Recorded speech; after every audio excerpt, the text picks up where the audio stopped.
Imagine the fire on screen when a legendary villain meets today's most loved hero. Yes, Mohan Babu versus Nani. Telugu cinema చరిత్రలో మోహన్ బాబు పేరు చెబితే ఒక గౌరవం, ఒక proud moment కలుగుతుంది. Hero, villain, character artist ఇలా ఏ character లో నటించినా కూడా తనదైన స్టైల్ తో ప్రేక్షకుల్ని షాక్ కి గురి చేస్తారు ఈ లెజెండరీ యాక్టర్. ముఖ్యంగా ఆయన విలనిజం గురించి మాట్లాడితే మాటలు కూడా చాలవు. కానీ గత 2 దశాబ్దాలుగా మోహన్ బాబు గారిని పెద్ద సినిమాల్లో చూడటం లేదే అని అభిమానులు నిరాశపడుతున్నారు. కొన్నిసార్లు ఆయన సొంత బ్యానర్స్ లో చేసిన సినిమాలు కూడా ఆయన స్థాయికి సరిపోలేదన్న మాటలు కూడా విన్నాం. ఇలాంటి సమయంలోనే ఒక బాంబులా ఒక వార్త బయటపడింది.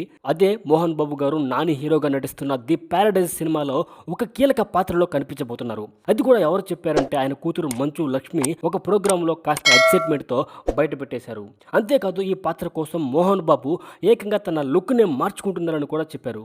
ఇక ఇప్పుడు ఊహించుకోండి, నాని లాంటి crazy hero plus Dasara director plus Mohan Babu గారు, ఈ కాంబినేషన్ కి హైప్ ఎందుకు ఉండదు? ఇప్పటికే రిలీజ్ చేసిన గ్లిమ్స్ కి ఫ్యాన్స్ ఫుల్ ఫైర్ అవుతున్నారు. అందులోనూ ది ప్యారడైజ్ లాంటి రా అండ్ రస్టిక్ మూవీలో మోహన్ బాబు ఒక పవర్ఫుల్ రోల్ చేయడమే కాకుండా అందులో విలన్ గా చేస్తే ఆ సినిమాకి మరింత వెయిట్ పెరిగిపోతుంది. నాని వర్సెస్ మోహన్ బాబు క్లాష్ అనేది సెన్సేషనల్ అవుతుంది. చాలా కాలంగా ఫ్యాన్స్ కోరుకుంటుంది కూడా ఇదే. మోహన్ బాబు గారు ఇప్పుడున్న లేటెస్ట్ ట్రెండీ సినిమాల్లో కొత్త క్యారెక్టర్లతో కొత్త డైరెక్టర్లతో ఒక పక్క రోల్ చేయాలని చాలా ఈగర్ గా వెయిట్ చేశారు. ఇప్పుడు అదే నిజమవుతుంది. సో ఈ కాంబినేషన్ పై మీ ఒపీనియన్ ఏంటో కింద కమెంట్స్ లో తెలపండి. And this is cine cigars where cinema meets curiosity. See you in the next video.